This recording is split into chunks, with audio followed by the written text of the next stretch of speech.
Maria Santos never imagined that her Tuesday morning routine would change everything. At 32 years old, she had worked as a cleaning supervisor at the forward operating base in Afghanistan for 8 months. Her job was simple and straightforward: manage the cleaning crew, maintain the barracks, and ensure the mess hall stayed spotless for the soldiers who called this remote outpost home. The sun barely crept over the Rocky Mountains surrounding Camp Shepherd when Maria arrived for her shift that morning. The base sat in a valley that most people would call nowhere, but, to the 200 American soldiers stationed there, it was everything. It protected a crucial supply route that kept other bases running, and Maria took pride in keeping their temporary home as comfortable as possible. She had grown up in El Paso, Texas, in a family where hard work meant survival. Her father worked construction, her mother cleaned houses, and Maria learned early that honest work deserved respect no matter what form it took. When the contractor position opened up in Afghanistan, she saw it as a chance to serve her country in her own way while earning enough money to help her parents retire and support her younger brother through college. The morning started like any other. Maria unlocked the supply closet, gathered her cleaning cart, and began making rounds through the barracks. The soldiers were already up and preparing for their daily patrols. Some nodded and said good morning, others were too focused on their gear to notice her presence. She had learned not to take it personally. These men and women carried responsibilities she could barely imagine. Private Johnson, barely 19 years old, always made conversation when she cleaned near his bunk. Today he seemed nervous, fidgeting with his equipment more than usual. Maria had developed a sixth sense about the soldiers' moods over the months. She could tell when they were worried about a mission or when they had received bad news from home. "You okay today, Private?" she asked while wiping down the tables in the common area. Johnson looked up from adjusting his body armor for the third time. "Yeah, just thinking about today's patrol. We're heading out to check some villages about 15 miles north. Intelligence reports have been strange lately." Maria nodded. She had heard snippets of conversation among the officers about increased activity in the region, but she tried not to pay too much attention to military matters. Her job was to clean, not to worry about operations that were far above her security clearance. Captain Rodriguez, the base commander, walked through the barracks conducting his morning inspection. He was a serious man who rarely smiled, but he had always treated Maria and her cleaning crew with respect. Today, however, she noticed tension in his shoulders that hadn't been there the week before. "Maria," he said, stopping near her cart, "I want you to keep your crew close to the main buildings today. Don't venture out to the perimeter structures." The request struck her as odd. Usually, the cleaning schedule included the communications building and the vehicle maintenance areas near the base's outer edges. But something in Captain Rodriguez's tone told her not to ask questions. "Of course, sir. We'll focus on the barracks and mess hall today."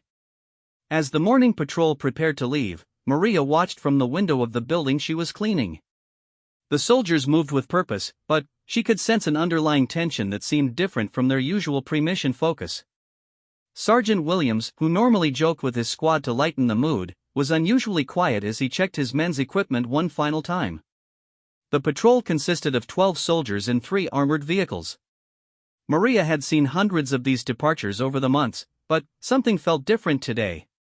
Maybe it was the way the soldiers took extra time checking their radios, or how Captain Rodriguez personally spoke to each squad leader before they left. At 10:30, the patrol disappeared beyond the rocky hills that surrounded the base. Maria returned to her work, pushing the uneasy feeling aside. She had learned that worrying about things beyond her control only made the job harder. The base settled into its normal daytime rhythm. The remaining soldiers conducted training exercises, maintained equipment, and prepared for their own upcoming missions. Maria's crew worked efficiently through the barracks, replacing linens, mopping floors, and restocking bathrooms with supplies that had been delivered the previous day. Around noon, she noticed increased radio chatter from the communications building. The radio operators seemed more active than usual, and she saw Captain Rodriguez making frequent trips between his office and the radio room. But, again, she reminded herself that military operations were not her concern.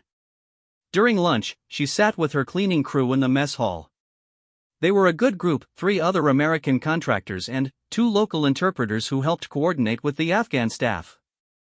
Everyone had their reasons for being there, but they had formed a tight bond over the months of working together in challenging conditions. "Did anyone else notice how quiet things are today?" asked Tom, one of the other supervisors. He had been in Afghanistan for 2 years and had developed instincts about the rhythm of base life. Maria nodded. "Captain Rodriguez asked us to stay close to the main buildings. Probably just being cautious." The afternoon brought a dust storm that reduced visibility to less than 50 yards. These storms were common in the region, but they always made everyone nervous because they provided perfect cover for anyone wanting to approach the base undetected. The soldiers increased their watch rotations and moved their defensive positions closer to the perimeter. Maria found herself working more slowly than usual, pausing frequently to listen for sounds beyond the howling wind. The storm created an eerie atmosphere that seemed to amplify every small noise. Even the veteran soldiers seemed more alert than normal, checking their weapons more frequently and maintaining constant communication with the watchtowers. At 3 o'clock, she was cleaning the mess hall when the first radio call came in that changed everything. She couldn't hear the exact words, but the tone of the radio operator's voice made her stop what she was doing.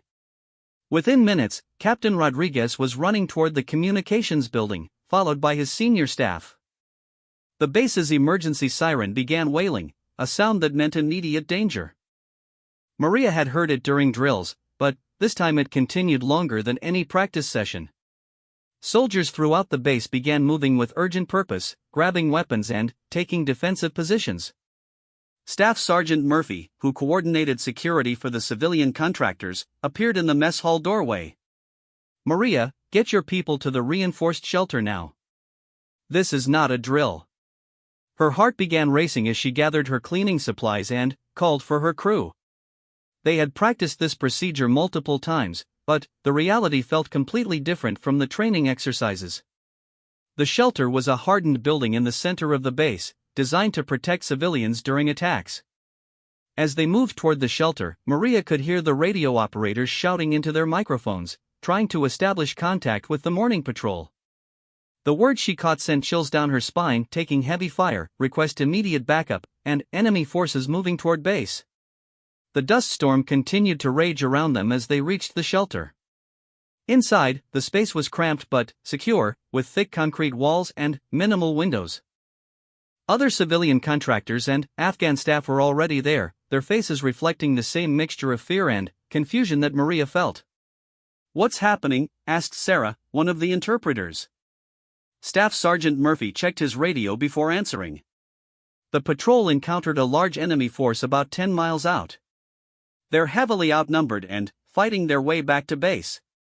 Intelligence indicates enemy forces are also moving to attack us directly."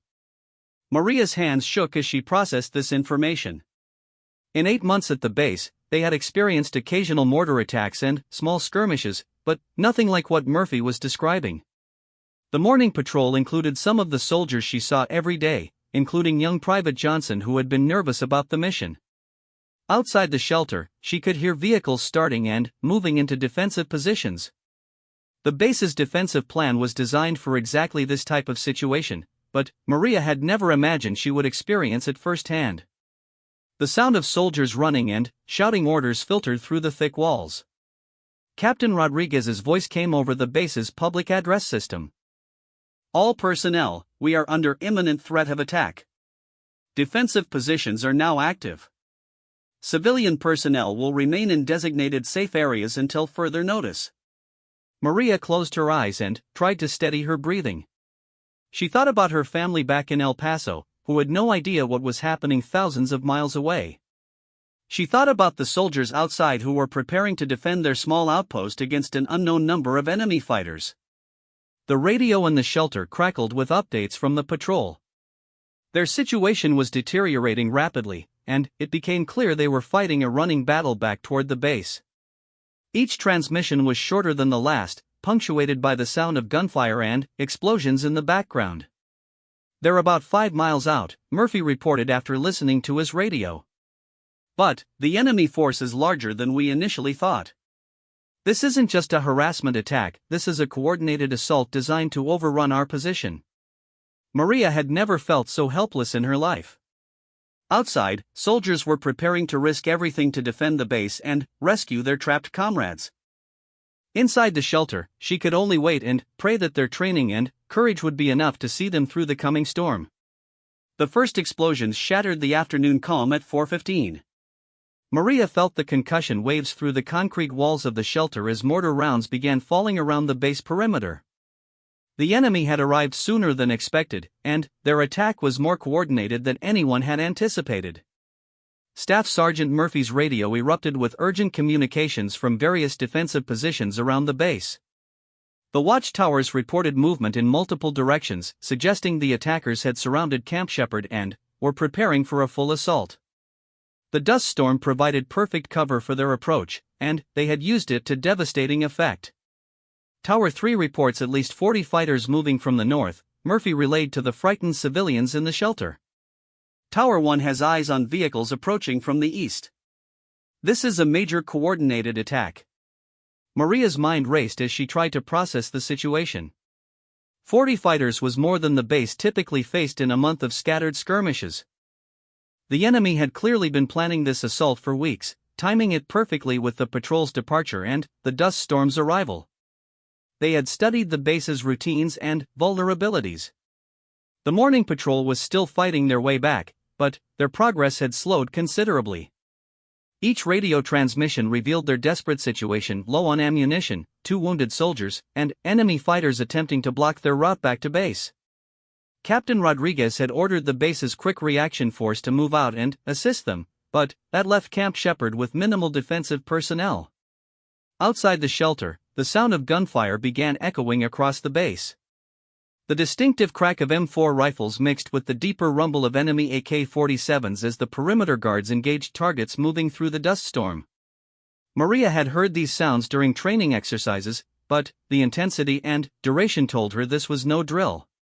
"The enemy has breached the outer wire," Murphy announced after receiving another radio update. "All defensive positions are engaged. The quick reaction force is pinned down about 2 miles from the patrol's position." Tom, the veteran contractor, shook his head grimly. "They planned this perfectly. Split our forces, attack during limited visibility, and overwhelm our defensive positions with superior numbers." Maria thought about the soldiers she interacted with every day. Captain Rodriguez, who always asked about her family. Sergeant Williams, who helped her move heavy equipment whenever needed. Private Johnson, who was somewhere out there fighting for his life while trying to get back to safety. These weren't just military personnel to her anymore, they were friends who had become like family during her months at the base.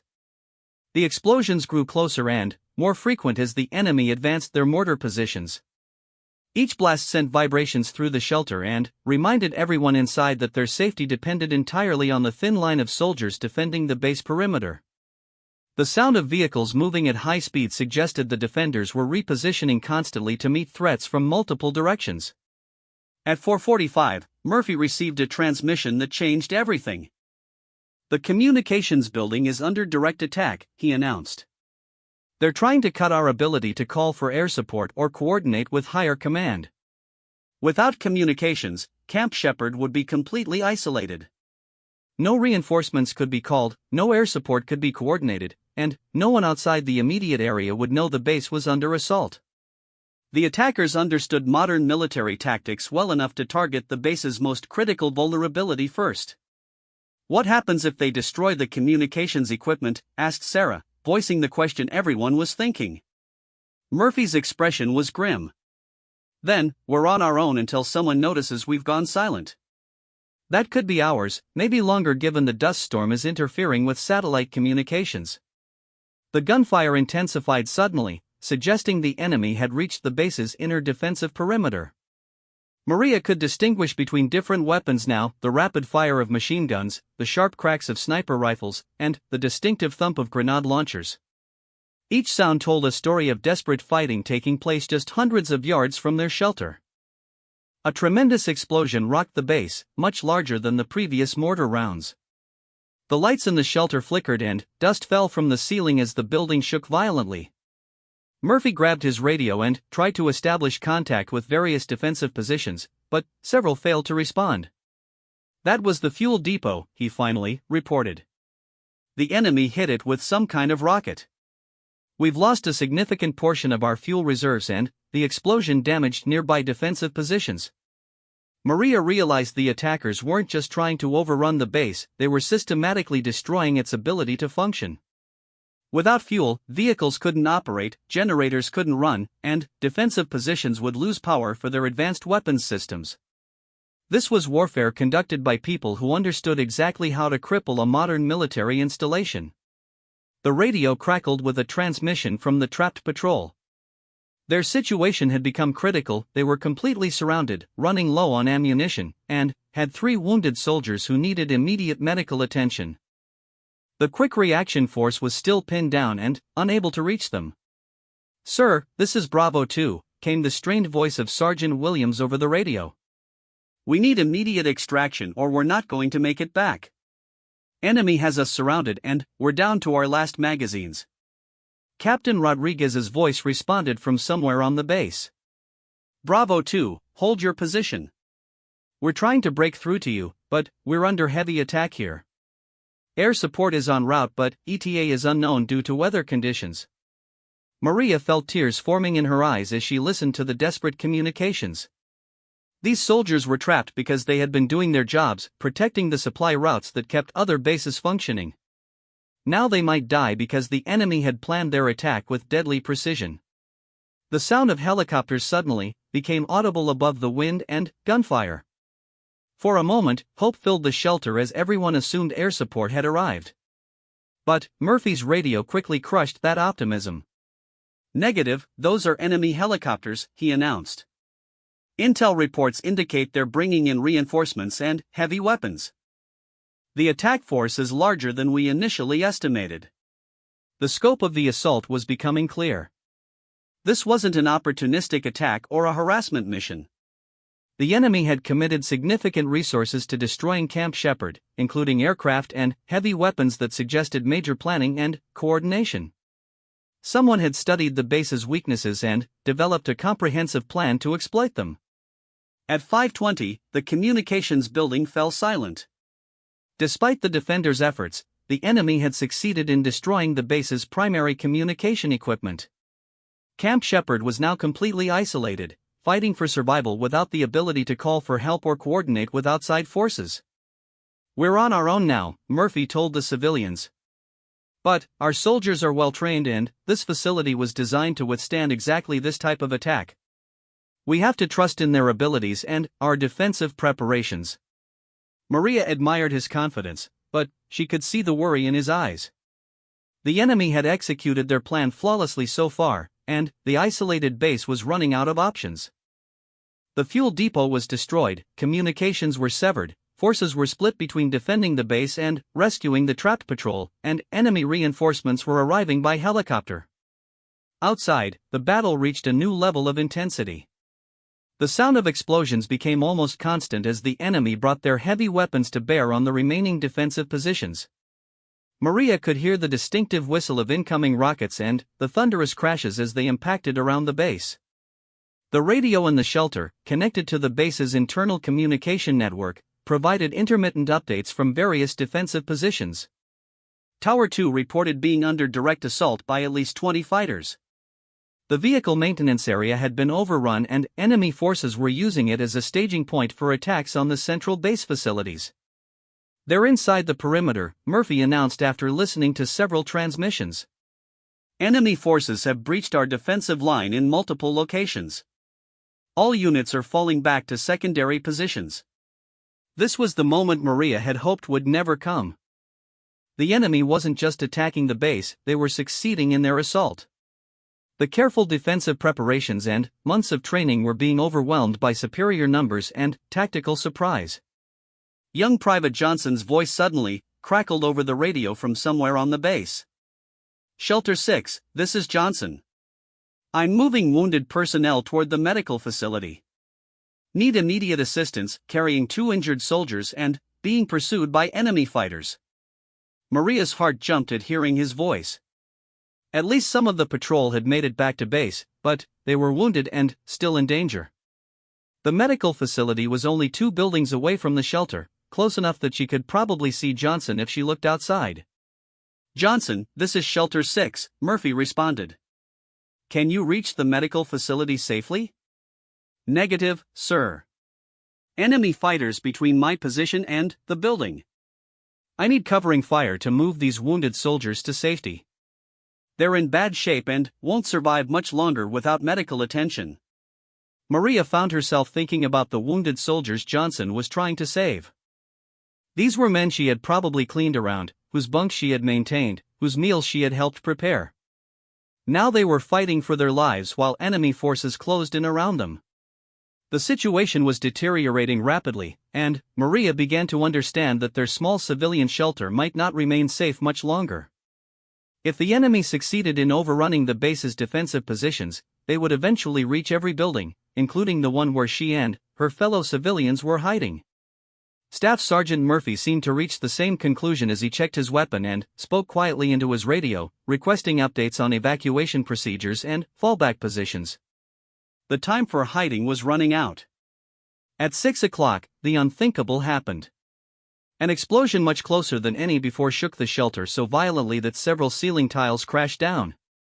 Staff Sergeant Murphy's radio erupted with urgent transmissions. Enemy forces had breached the base's inner defensive ring and were advancing toward the central buildings where the civilians were sheltered. "All units, this is command," Captain Rodriguez's strained voice came over the radio. "Enemy forces have penetrated Sector 7. Civilian evacuation to secondary shelter is now authorized. Repeat, move civilians to secondary shelter immediately." Murphy grabbed his rifle and moved toward the shelter door. "Everyone listen carefully," he announced to the terrified group of contractors and interpreters. "We're moving to a more secure location. Stay together, move fast, and do exactly what I say. The secondary shelter is about 200 yards from here." Maria's heart pounded as she realized they would have to leave their concrete sanctuary and cross open ground while the battle raged around them. Through the small windows, she could see muzzle flashes and smoke drifting between buildings. The enemy was closer than she had imagined possible. As Murphy prepared to open the door, rapid footsteps approached from outside. He raised his weapon and called out the challenge code. The response came back immediately. It was Petty Officer Davis, a Navy SEAL who had been at the base for the past month training the soldiers in advanced combat techniques. Davis burst through the door, his uniform torn and blackened with smoke. Blood trickled from a cut on his forehead, and his breathing was labored from running under fire. In his hands, he carried not just his own rifle, but several additional weapons and ammunition he had collected from fallen positions. "Murphy, we need to move these people now," Davis said urgently. "The enemy has overrun the eastern defensive line. They're setting up positions in buildings less than 100 yards from here. We have maybe 5 minutes before they start clearing structures systematically." Maria had never seen Davis look worried before. During training exercises, he had always appeared completely confident and in control. Now she could see genuine concern in his eyes as he assessed their situation. If a Navy SEAL was worried, their circumstances were truly desperate. "What's the situation with evacuation routes?" Murphy asked while helping the civilians prepare to move. "Bad," Davis replied bluntly. "The primary route is blocked by enemy fire. The secondary route takes us past 2 buildings that are already compromised. The tertiary route is our only option, but it's completely exposed for about 50 yards. As they prepared to leave, young Private Johnson's voice came over the radio again. This time, he was much closer, and the sound of gunfire in the background was clearly audible. Any unit, this is Johnson. I'm trapped in Building 7 with 2 wounded soldiers. Enemy forces are surrounding the building. We need immediate assistance or we're not going to make it." Building 7 was the medical facility, only 1 building away from their current position. Johnson had successfully carried the wounded soldiers to medical care, but now all 3 were trapped as enemy fighters closed in around them. Maria thought about the young soldier who had been nervous that morning, now fighting for his life while trying to protect wounded comrades. Davis made a split-second decision that would change everything. "Murphy, get these civilians to the secondary shelter. I'm going to Building 7 to extract Johnson and the wounded." "That's suicide," Murphy responded.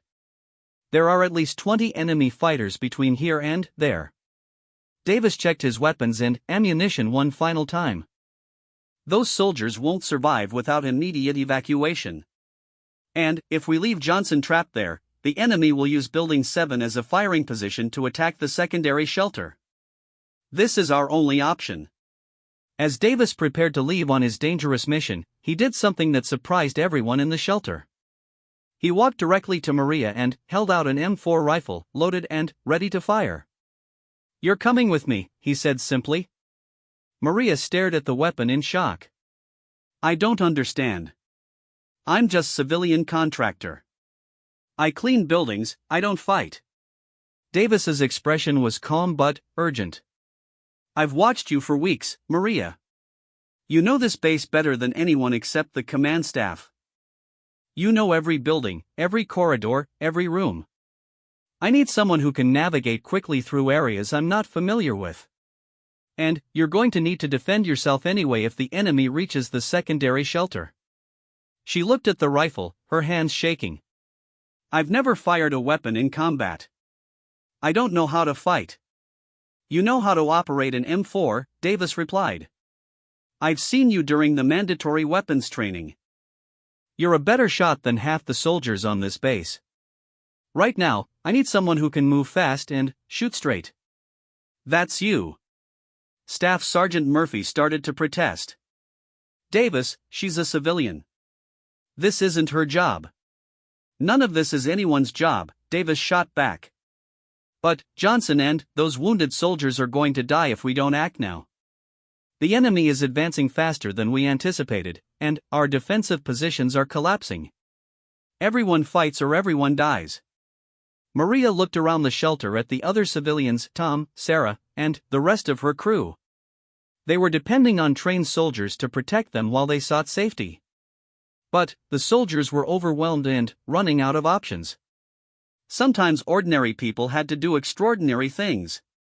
She took the rifle from Davis's hands, surprised by its weight and the reality of what she was about to attempt.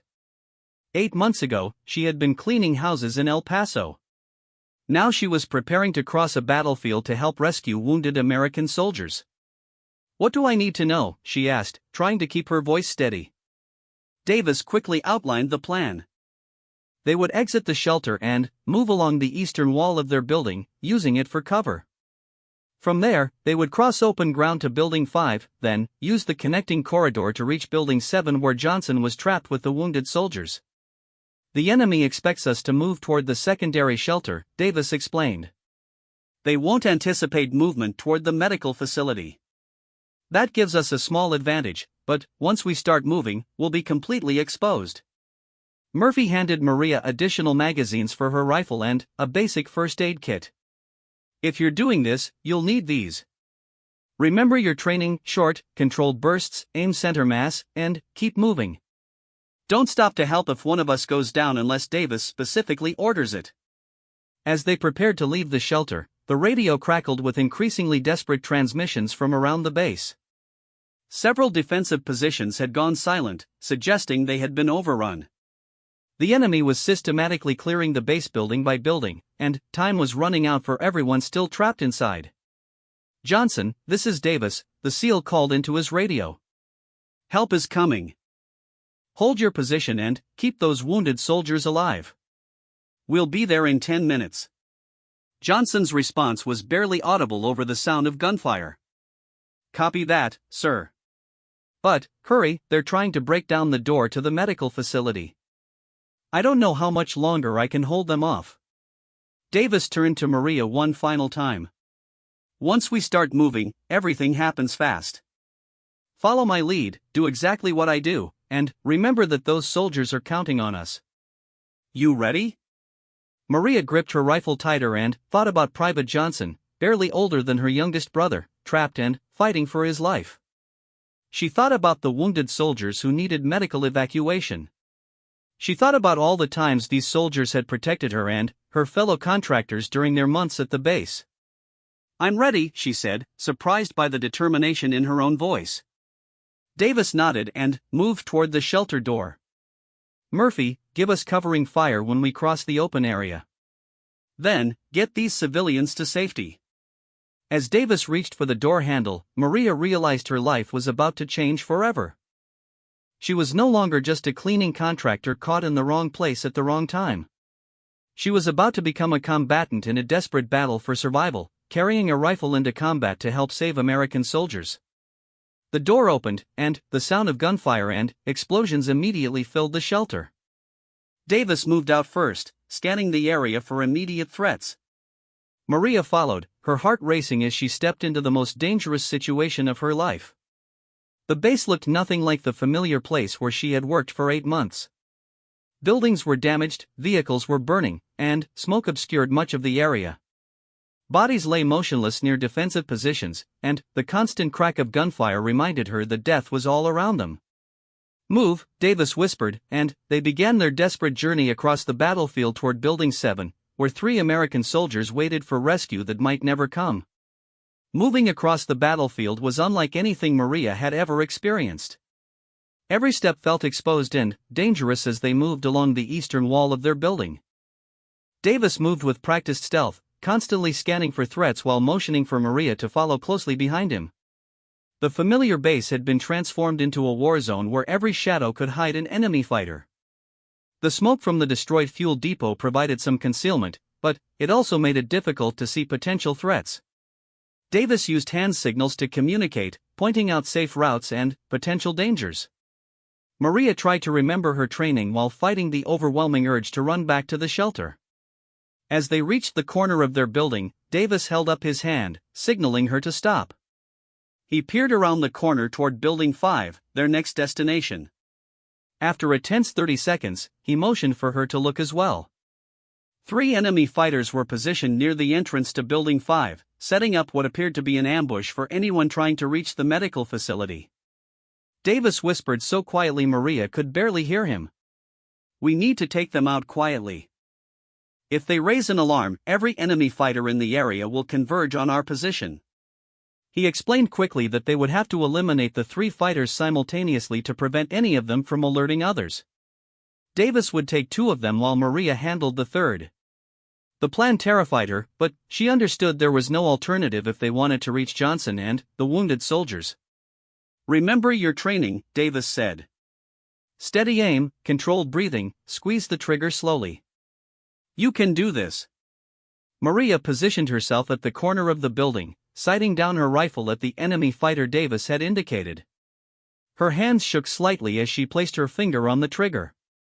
This would be the first time she had ever aimed a weapon at another human being, but the image of young Private Johnson trapped in the medical facility helped steady her resolve.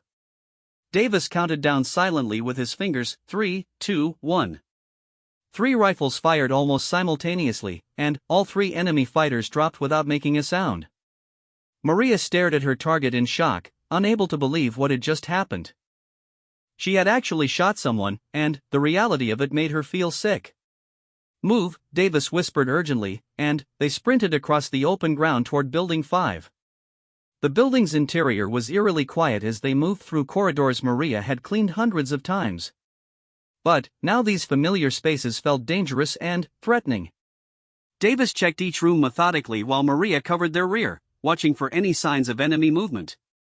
As they reached the connecting corridor that led to Building 7, the sound of gunfire became much louder.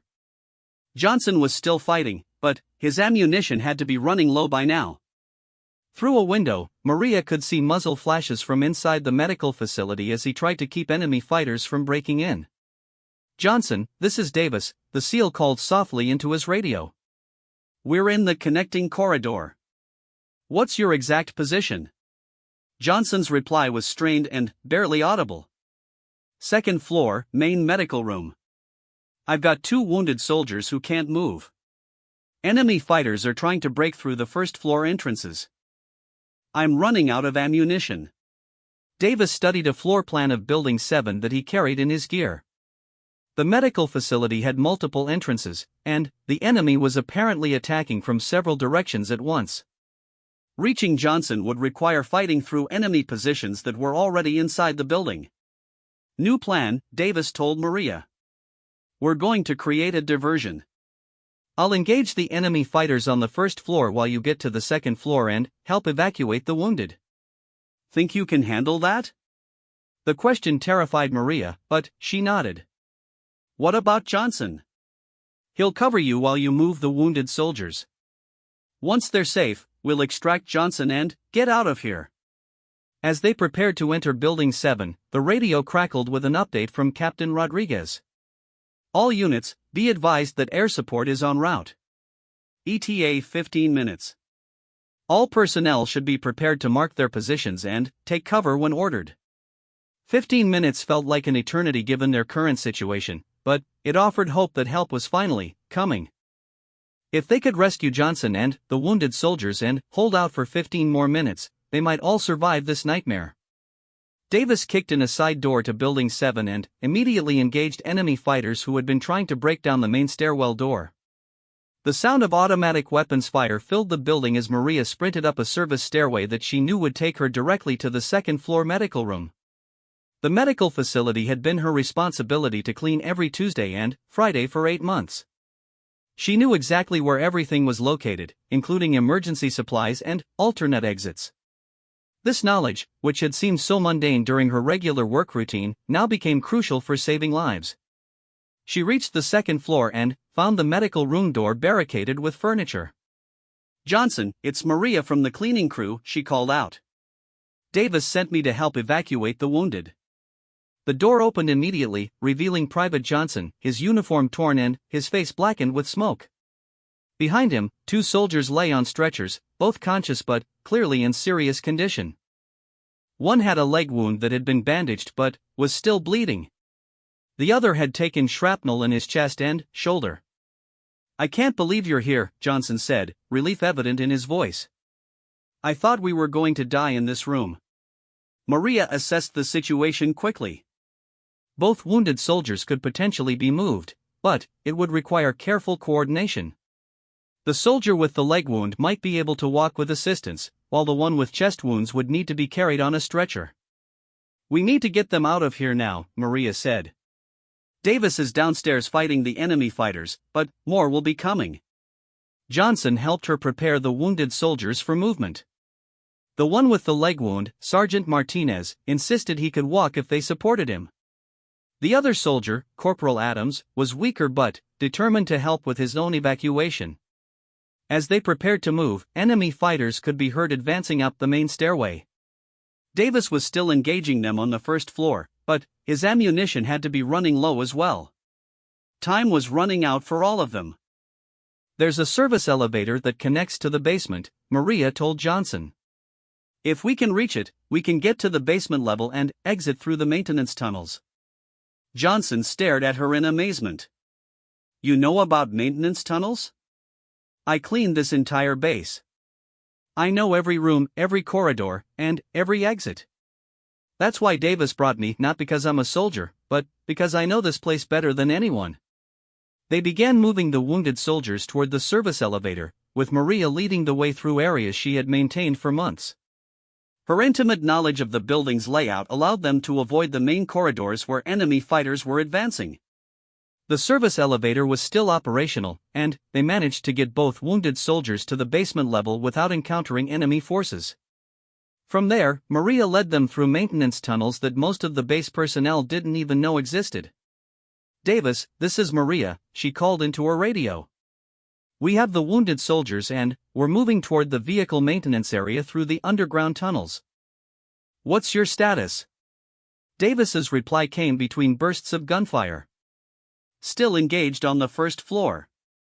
Get those soldiers to safety and call for immediate medical evacuation. I'll be right behind you. As they emerged from the tunnels near the vehicle maintenance area, Maria could hear the distinctive sound of helicopters approaching. The promised air support was arriving, and the enemy fighters would soon find themselves under attack from above. But their ordeal wasn't over yet. Enemy fighters had positioned themselves around the base perimeter, including near the area where medical evacuation helicopters would need to land. Getting the wounded soldiers to safety would require one final push through dangerous terrain.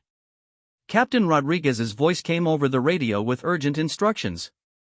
All units, air support is beginning their attack runs. Take cover immediately.